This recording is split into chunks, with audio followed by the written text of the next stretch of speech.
Ouest France, It West et Océane présentent toute l'actu du RC Vannes. 3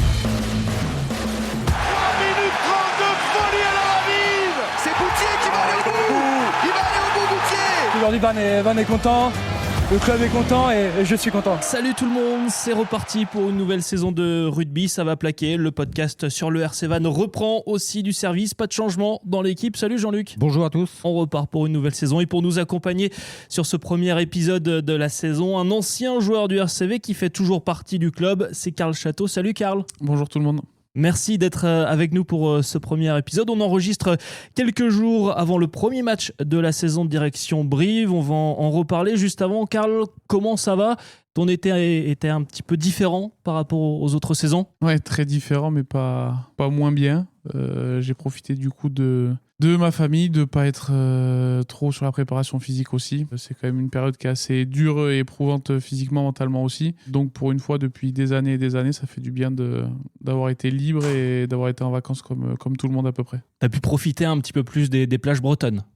Un petit peu plus, en plus on a eu quand même beau temps. On va parler de toi puisque tu as une nouvelle mission, tu es désormais team manager au RC Vannes. On reviendra un petit peu plus tard avec Jean-Luc, mais on va parler tout de suite de cette nouvelle saison, nouveaux objectifs évidemment pour le RC Vannes. On met les pieds dans le plat direct, objectif remonter en top 14. Berthier, t'es le meilleur. T'es le meilleur, Berthier, t'es le meilleur. T'es un tueur, un killer. Que la force soit avec toi, Berthier. Forcément qu'on attaque toujours les saisons pour les gagner. Maintenant, il faut être aussi lucide. Il y a quand même une descente. On a gardé, un très bel effectif. Maintenant, il y a de très belles équipes en face de nous. On a eu un discours de Didier Lacroix avant le match amical à Guingamp qui disait l'objectif du Stade Toulousain, c'est toujours d'être dans les 4 premiers. Et ensuite, il y a les aléas des phases finales qui sont difficilement maîtrisables. Mais à partir du moment où on est dans les 4 premiers, c'est qu'on a déjà fait du très bon boulot dans l'année. Nous, cette année, il va falloir digérer cette descente, refaire un groupe homogène, parce que oui, il y a des joueurs qui sont restés, mais il y en a d'autres qui sont arrivés qui doivent nous apporter une plus-value. Donc, à voir l'intégration de ces nouveaux joueurs, comment elle va se passer. Et puis, on va avoir aussi pas mal de réponses après ce premier bloc quand même, parce qu'on a 4 déplacements. Une réception d'un concurrent direct sûrement, un déplacement chez l'un des favoris du championnat. Donc on aura l'occasion de bien jauger sur ce début de championnat et peut-être d'y voir un peu plus clair. C'est vrai qu'il y a eu beaucoup d'éloges sur la saison dernière, mais ça s'est quand même traduit par une relégation et un échec sportif. Comment tu as senti que le groupe avait digéré ça Plutôt bien, même si c'est une déception, c'est pas forcément une surprise, on va dire. J'avais connu avec Perpignan une année... une descente entre guillemets un peu surprise puisqu'on descend, on était dans les 6 premiers en décembre, la saison se passait plutôt bien et on est descendu sur une dernière journée. Alors vous allez me dire là aussi on est descendu réellement que sur une dernière journée, mais on y était plus ou moins préparé mentalement, donc on savait à peu près la saison à ce qui allait nous attendre. On s'est battu, on a tout donné pour ne pas donner raison à tout le monde. Malheureusement, il nous manquait quelque chose de plus pour accrocher au moins cette 13e place. Mais quand je les ai retrouvés là début août, puisque moi j'ai commencé début août ici, je les ai pas trouvés marqués mentalement, je les ai plutôt trouvés en forme physiquement. Il y a eu un peu aussi de neuf dans le staff, dans l'effectif et dans notre manière de jouer. Je vous le verrai un petit peu, j'espère, sur ce premier bloc. Donc ces nouveautés doivent nous aussi nous amener à progresser, amener un petit vent de fraîcheur pour pas rester dans cette usure et cette habitude. Est-ce que c'est compliqué aussi, puisque là, cette fois, Vannes va avoir la tête de favori en Pro D2 ? Oui, totalement. C'est vrai que ça a été une première pour nous, je pense. Je pense que le club a eu cette étiquette qu'en Fédéral 1 à l'époque. Donc ça remonte. Maintenant, on va être visé comme on a été visé l'an dernier, puisque l'an dernier, il y a des clubs qui nous ont visés autant à domicile qu'à l'extérieur. Cette année, on sera visé. Je pense forcément plus sur les déplacements. Mais on ne pourra plus forcément se cacher. Il y a des budgets qui sont sortis, il y a beaucoup de choses qui sont sorties, notre recrutement. Médiatiquement, on a un statut. Maintenant, le terrain, c'est tout autre chose. Et comme je vous ai dit juste avant, il faut que cette descente soit digérée et puis qu'on encaisse une saison de Pro D2 qu'on connaît, mais qui est toujours difficile à mener de bout en bout. Mentalement, oui, c'est facile de switcher entre ce rôle-là de de petits poussets à Ogre, on va dire, en étant attendu chaque semaine comme ça avait pu être le cas l'année dernière. Ouais, Là, de répondre avant le début du championnat, c'est dur de le prédire. C'est vraiment le terrain qui dira et le groupe qui répondra à cette question.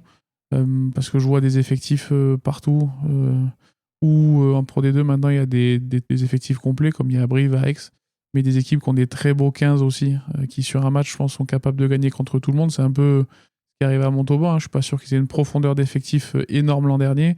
Par contre, maintenant, en Pro D2, toutes les équipes ont un 15, voire un 23, capable de rivaliser avec les plus grosses équipes du championnat. Et forcément, sur nos déplacements, elles vont aligner leurs meilleures équipes. Et ça sera vraiment une équipe, on va dire, de bas de top 14 contre une équipe de très haute Pro D2, même si l'équipe en face est dite plus faible. L'avantage de Vannes, c'est aussi d'avoir gardé ses cadres. Au final, si on regarde l'année dernière, on peut penser au départ de Rayazi, mais sinon, quasiment tout le monde est resté. Ça, c'est vraiment la bonne nouvelle pour Vannes. Oui, je pense qu'on est allé sans faire trop injure aux autres, et à moi non plus. Mais je pense que des départs non voulus, je pense qu'on peut en compter que 2 réellement. Salessi, Rayassi forcément, et Thomas Moukoro avec la saison qu'il a fait. C'est sûr que c'est des éléments qui apportaient une certaine plus-value et que le club aurait aimé garder. Maintenant, il y a des jeux de contrats et ça, le club maîtrise pas tout. Ce que le club a réussi à maîtriser, par contre, c'est la négociation des contrats au début de la saison dernière, où on a réussi à verrouiller un paquet de cadres ou de joueurs prometteurs. Voilà, je suis pas sûr que Paul Surano était un cadre forcément début de saison dernière, mais le club a parié dessus et il est devenu tout au long de la saison et la signature de ce contrat assez tôt nous a permis de le garder. Et puis on a aussi des joueurs qui ont adhéré forcément au projet. Et il y a des temps de jeu plus ou moins assurés ou des statuts aussi au club forcément. Et puis on a ce centre d'entraînement qui est un outil incroyable, la qualité de vie. Nos supporters aussi, je pense qu'il y a un package complet qui, en sortant l'aspect financier, etc., permet d'attirer et de conserver beaucoup de joueurs maintenant. On parle de départ, mais aussi quelques arrivées, notamment Jean-Luc, le retour d'Anthony Boutier. Oui, c'est peut-être le plus connu pour les supporters vannetais et pour cause, parce qu'il a déjà marqué son histoire ici. C'est clair que derrière, il va apporter son expérience déjà, puisqu'il a... Entre les 2 expériences vannetaises, il a quand même été champion de France et des sélections en équipe de France. Qu'est-ce que son jeu au pied, notamment, qu'est-ce que ça peut apporter au jeu vannetais ? On ne va pas le résumer forcément qu'à ça. Moi, j'ai encore en mémoire cet essai contre Massy en Fédéral 1. On s'échappe et on passe. Est-ce qu'il va être rattrapé ? Oui, il va être mis au sol. C'est Boutier qui va aller au bout. Il va aller au bout, Boutier. L'essai de Vannes. Quel essai ! Les 780 mètres d'Anthony Boutier. 80 mètres. Et Vannes qui renverse la vapeur dans une ambiance de folie. Le stade a beaucoup changé, les équipes ont beaucoup changé, mais c'est pas une épopée, mais cet essai restera, je pense, gravé. Et je pense même pour ceux qui sont pas du club forcément, ont déjà vu cette image du moins. Après, ce qui va amener, j'espère et je pense, déjà beaucoup de sérénité, son placement, sa connaissance du jeu. Les ballons hauts, il est aussi très performant sur ce secteur et qui aujourd'hui on le voit sur le très haut niveau qui est un secteur très important. Dès qu'on arrive à gagner cette bataille des ballons hauts et de l'occupation, on a tout de suite des ballons dans le camp adverse et on se met moins en danger. Et forcément sa longueur de jeu au pied qui est aussi ultra intéressante. Donc il a beaucoup d'atouts pour nous faire progresser et je crois qu'il est venu aussi dans un état d'esprit de faire progresser les joueurs qui sont autour de lui. Donc je pense que son expérience, ça va être utile à beaucoup de joueurs et ça va nous permettre de passer un cap et j'espère rapidement. On a aussi dans les recrues le talonneur d'Avcheri qu'on a vu contre Toulouse pendant 30 minutes avec beaucoup d'énergie, beaucoup d'intensité qu'il a pu mettre dans le jeu et puis un petit peu de caractère aussi, je crois. On a vu qu'il n'hésitait pas à se montrer sur le terrain, quoi, on va dire. Oui. Après, je pense que le profil a été visé forcément. C'est des joueurs que le staff aime bien. talonneur dynamique, bon sur les fondamentaux. C'est une super chose de l'avoir aussi. Pat Leafa avait un leadership connu et reconnu dans le vestiaire. Il y a aussi une place à prendre là-dessus. On sait que les talonneurs sont garants d'un certain état d'esprit et voilà, de notre identité un peu du 5 de devant. Et j'espère qu'il saura reprendre un peu ce flambeau-là avec Théo et Bouli. On a vite envie de voir en tout cas cette nouvelle équipe de Vannes. Le retour de la saison, c'est samedi à 21h. Avec ce déplacement à Brive, c'est déjà un gros morceau. Comment vous l'abordez ? Plutôt bien. C'est lancer la saison. Au moins, on va se frotter quasiment à ce qui te fait de mieux sur le championnat. Donc, ça va permettre de se jauger assez rapidement. Après, c'est forcément le jeu aussi du diffuseur qui nous met en prime time le samedi. Donc, on sait qu'on est l'affiche de la journée. Première fois qu'un match de Pro D2 est diffusé un samedi. Ouais, première fois. Il y a des créneaux qui sont libres. On connaît le succès du rugby sur Canal+, donc forcément, ils cherchent à le mettre en valeur le mieux possible. Je pense que c'est l'une des affiches qui va attirer le plus de monde cette année en Pro D2, du moins sur les téléspectateurs. Donc on sait qu'on sera regardé, autant par la Pro D2 que je pense que le rugby français en général, parce que le créneau est plutôt intéressant à cette heure-ci. Donc c'est aussi montrer une première image de l'équipe cette année. Toujours pareil, on a difficilement le moyen de faire 2 fois une première bonne impression. Donc à nous de faire bonne impression. On va pas parler de résultats. On a fait un match contre Toulouse avec un score anecdotique sur cette deuxième période. Il y a beaucoup de jeunes joueurs de Toulouse. L'état d'esprit est à marquer. On va chercher quand même cette victoire. C'est important, c'est toujours important de gagner, mais voilà, il faut analyser les choses qui ont été faites en face aussi. Donc c'est un tout autre match qui va nous attendre, un terrain hostile. Je crois que c'est 12 ou 14 000 personnes à Brive, donc ça va être rempli et forcément contre nous. Avec la déception qu'ils ont eue l'année dernière, je pense qu'ils ont envie d'attaquer fort et d'être très vite en haut du tableau. Donc on sait ce qui nous attend, nous. Avec quelques supporters Vantaille, puisque j'ai entendu dire qu'il y avait un bus qui allait jusque Brive. Jean-Luc, c'est un gros déplacement. Pour revenir sur Brive, il y a eu beaucoup de mouvements à l'intersaison. Je crois qu'il y a eu 24 départs et 17 arrivées ou dans cet ordre-là. Il y a un changement de coach aussi avec Darik Carrère qui prend vraiment en main l'équipe, qui a la volonté de faire peut-être un jeu un peu moins, comment on va dire, restrictif ou un peu moins ennuyeux pour les spectateurs. Ça donne une inconnue supplémentaire, ça, pour avant de s'y rendre ou... Forcément, on ne peut pas baser toute notre stratégie sur leur match de l'année dernière. Après, ils ont une certaine continuité, ils ont aussi une culture de club. On sait que Brive, ça a toujours été très conquérant, avec une culture de la conquête et du jeu d'avant très importante. Donc sur ce point-là, on sait très bien que le combat qui va être proposé devant va être intense. Donc si on n'est pas capable de rivaliser sur ce point-là, quoi qu'il arrive, ils arriveront à mettre leur jeu en place. Après... on va être assez fixé rapidement. Ils avaient des façons de jouer l'an dernier, voilà, comme tu dis, très, très restrictives.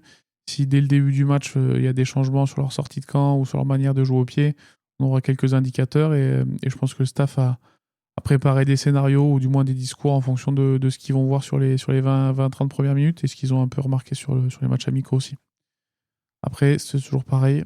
Si on arrive à les mettre en difficulté, ils vont forcément se resserrer sur des choses qu'ils maîtrisent et qu'ils maîtrisaient par le passé. Donc, s'ils reviennent à un jeu restrictif, c'est qu'on aura sûrement fait une bonne partie ou une bonne partie de match. Brive, RC Vannes, c'est donc samedi à 21h pour le premier match de la saison. Tu es notre invité. Karl, on va parler de toi, de ta nouvelle saison, puisque tu es désormais team manager au RC Vannes. Est-ce que tu peux nous expliquer ce que tu fais désormais au RC Vannes ? Déjà, un peu plus simplement, c'est plus de la coordination sportive, entre guillemets. Et faire le lien entre les différents services qui tournent autour des joueurs et du sportif. Gérer tout le quotidien du groupe sur les déplacements, les hôtels, les matchs, leur prévoir les licences et l'accueil aussi des joueurs. C'est gérer un peu tout leur quotidien et faire en sorte qu'il n'ait qu'à penser qu'aux sportifs et que toute la partie un peu extérieure nous est un peu déléguée, même si forcément ils ont toujours le dernier mot, mais voilà, les aider, surtout les joueurs étrangers, sur toutes les démarches administratives, etc. Donc c'est un peu toute l'organisation autour du staff et des joueurs. C'est un rôle assez large en fait. Est-ce que ça a été compliqué pour toi, cette adaptation, ce changement de métier ? J'y suis encore dans l'adaptation, forcément. Ça fait même pas un mois. Après, j'ai la chance que Clément Payen, qui occupait le rôle juste avant moi, quelqu'un de très organisé. Il m'a mâché un peu le boulot en préparant mon arrivée. Donc, on s'était vu un petit peu plus tôt aussi pour préparer mon arrivée. Et mon arrivée était... voilà. Il m'avait tout bien fait. L'avantage, c'est que je connaissais les bureaux, l'organisation qui est déjà mise en place. Donc, je sais à qui m'adresser assez rapidement. C'est simple. Les nouvelles fonctions, mais ça amène d'autres sujets que j'étais pas habitué à gérer du coup en tant que joueur, puisqu'il y avait quelqu'un qui les gérait pour moi. Et là, je me rends compte un peu plus de l'autre côté un peu du miroir. Donc, c'est un rôle aussi important, mais ça me permet de rester au contact des joueurs. Donc, ça, c'est pas une cassure trop brutale pour moi de changer de rôle. Tu redoutais, ça justement, de ne plus avoir de contact avec le monde pro, que tout s'arrête. Il y a beaucoup de joueurs qui disent du jour au lendemain, tu redeviens lambda, c'est à toi d'organiser tes journées, le téléphone sonne moins, il y a moins de sollicitations, etc. C'est quelque chose qui t'inquiétait en voyant cette retraite arriver ? Un petit peu, forcément, puisqu'en plus maintenant on a des interventions de Proval, même le club met en place des choses pour préparer toute cette fin de carrière, préparer aussi des fois les moments durs sur des carrières, puisqu'il y a des joueurs à qui ça arrive et qui sont encore en capacité ou en volonté de jouer. Donc on est de plus en plus accompagnés, mais il y a beaucoup de personnes qui nous mettent des warnings quand même sur ce qui peut se passer quand on sort de ce monde-là. Donc une inquiétude. J'ai eu la chance, comme on en avait parlé la dernière fois sur la conférence de presse, que Martin, Olivier et Jean-Noël me proposent quelque chose assez rapidement. Je savais que je ne serais pas trop éloigné du rugby puisque je m'étais engagé déjà sur la partie entraînement avec les Crabos. Maintenant, de pouvoir être au contact des joueurs avec qui j'ai joué et j'ai une certaine affinité, c'est arrivé un peu plus tard. Et voilà, je suis très content de ce point-là. Socialement, c'est important pour moi de ne pas perdre trop ce lien et d'être là au quotidien, même si je les vois beaucoup moins et que je partage d'une façon différente des moments avec eux. C'est quand même plus facile à digérer la transition que si j'étais chez moi tout seul sans projet derrière. Est-ce que tes relations avec certains joueurs de l'équipe n'ont pas forcément changé, mais il y a peut-être un peu plus de recul des fois Est-ce que ça a changé ? Est-ce que c'est contraignant un petit peu pour toi ? Contraignant, non. On n'a pas abordé de sujets encore très, très compliqués. Après, moi, par rapport à mon lien hiérarchique avec Martin ou avec Jean-Noël, moi, j'ai pas de décision à prendre. Donc, c'est eux qui ont toute la main là-dessus. Maintenant, je suis au courant de certaines décisions qui vont être prises ou tout simplement les compositions. Forcément que le staff se projette des fois sur des compositions à l'avance, fait un plan un peu stratégique. En plus, on a les gifs où il faut qu'on fasse attention. Donc, il y a cette vision à avoir et donc, de temps en temps, je suis sur je fais pas partie de conversation, même si je suis qu'en spectateur. J'entends forcément que je dois protéger les clubs et l'intérêt du staff. Donc je ne dois pas révéler ce que j'entends sur certaines réunions. Et ça, forcément, quand ça concerne des joueurs avec qui je suis proche, c'est pas si dur que ça non plus. On n'en parle pas de leur santé ou d'un proche à eux. Mais de temps en temps, ça brûle un peu les lèvres. Forcément, de leur dire tu vas jouer, lâche pas, tu vois, t'es dans l'équipe, mais c'est pas mon rôle. Donc il y a cette petite barrière en plus à avoir parce que maintenant l'intérêt c'est l'intérêt du club avant tout et donc les affinités c'est on va dire extra professionnel, même si on a un très bon lien, mais les intérêts professionnels en premier. Il n'y a pas eu de boulette pour l'instant ? Non, pas pour l'instant. Pas pour l'instant, et j'espère qu'il n'y en aura pas. Martin et Jean-Noël m'ont proposé ce poste-là, c'est qu'ils avaient confiance en moi jusqu'à un certain point. Maintenant, c'est à moi aussi de gagner leur confiance sur le reste. Sur ce premier déplacement, là, par exemple, on peut savoir quand est-ce que vous partez, comment vous partez Oui, il n'y a pas de secret, mais ça a été aussi un mini challenge, forcément. Par rapport à nos déplacements, on a envie de bien se déplacer et d'optimiser notre récupération, parce qu'on joue 6 jours après. Je disais Angoulême en plus, je pense que ça fait partie de ces équipes qui sont en plus un peu étoffées, mais qui ont au moins 20, presque 23 joueurs de très, très grande qualité capables de rivaliser avec le top 6. Donc une équipe à considérer qui va vouloir se tester aussi chez nous, je pense. Donc on part en avion de Rennes à 11h samedi, jour du match. C'est quelque chose... assez rare, ouais. En top 14, mais c'est quelque chose qui n'est pas possible parce qu'il faut qu'on puisse prouver on puisse assurer qu'on soit là le jour du match. Alors, pas pour autant qu'on ne sera pas là en Pro D2 le jour du match, mais ils veulent se mettre des sécurités supplémentaires. Donc il y a cette obligation en top 14 d'être là la veille du match. Les horaires nous vont bien aussi parce que 21h, c'est pas 16h. Ça nous laisse le temps de décoller, d'arriver, de ne pas presser les joueurs le matin très tôt. Et on devrait revenir sur Vannes à 3h du matin. Et sur un déplacement, c'est toi qui vas trouver par exemple l'hôtel pour faire la collation ou la sieste l'après-midi. Exactement. Alors après, on passe par une agence d'événementiel sportif qui me permet moi de gagner beaucoup de temps et qui a elle des partenariats aussi avec des hôtels et des habitudes et un process assez rapide. Donc moi j'ai mes demandes à faire et ils me font des retours. Donc ça c'est plutôt agréable comme partenariat. Ça permet d'avancer surtout rapidement sur toute une partie de saison, de caler les budgets. C'est forcément un point très important. Est-ce que ton expérience de joueur, tu te dis cet hôtel-là qu'on avait eu je sais pas, je dis n'importe quoi, à Aurillac ou à Yo-Yo, jamais on y retournera et maintenant c'est plus toi qui peux proposer. Est-ce que tu as déjà des... Il y a plein d'hôtels.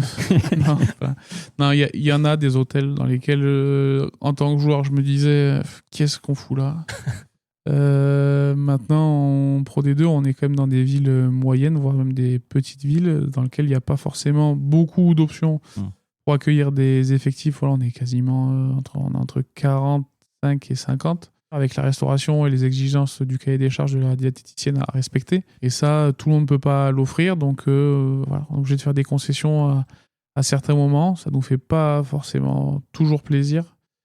Maintenant, c'est comme souvent des hôtels qui sont habitués à recevoir des équipes et qui ont quand même des conditions tout à fait honorables. Mais c'est sûr que de temps en temps, on aimerait d'autres prestations. Tout a forcément un coût aussi. Donc, il faut s'y mettre... équilibrer tout ça. Exactement. Et j'imagine quand on se déplace à 45, on réserve pas ça 2 jours avant. Par exemple, là, pour Brive, ça se fait combien de temps à l'avance ? C'est un peu plus... Ouais, alors, c'est beaucoup d'anticipation, en fait. Oui. On a réellement réservé l'avion qu'il y a 1 semaine et l'hôtel, je crois qu'on n'a même pas encore signé le devis. Mais là, c'est fait... C'est surtout du fait que j'ai pris le poste un peu tardivement et qu'il y a une communication à avoir avec le prestataire, justement. Mais bien sûr, je suis déjà quasiment en train de caler les déplacements de Dax qu'on a dans 6 semaines. Donc voilà, je vais essayer petit à petit de récupérer mon retard, mais tout est quasiment calé sur le reste. Oui. Bien voilà, comme ça on en sait un petit peu plus sur les coulisses du RC Vannes. C'est le retour de la Pro D2, Brive RC Vannes samedi à 21h. Et puis le premier match à la Rabine, ce sera le 5 septembre avec la réception d'Angoulême. Merci Karl d'être venu dans ce premier épisode. C'est déjà la 2e fois que tu viens dans ce podcast. Tu peux devenir chroniqueur si tu veux désormais. Ça sera un poste supplémentaire, mais ça faut demander à la direction. Ça fait déjà beaucoup pour l'instant. Merci à toi et puis on te souhaite une belle saison. Merci évidemment. beaucoup. Merci Jean-Luc, on se retrouve dans 15 jours. On se retrouve dans 15 jours et puis vous pouvez suivre maintenant une nouvelle page Facebook que Ouest France a lancée qui est dédiée à l'actualité du RC Vannes. Toutes les photos, les vidéos, les conférences de presse, les entraînements et les débats qu'on va pouvoir lancer, on vous attend sur cette page. Et les podcasts. Et les podcasts, évidemment. Il n'y a plus qu'à s'abonner. Merci Jean-Luc, salut à tous et bon match samedi.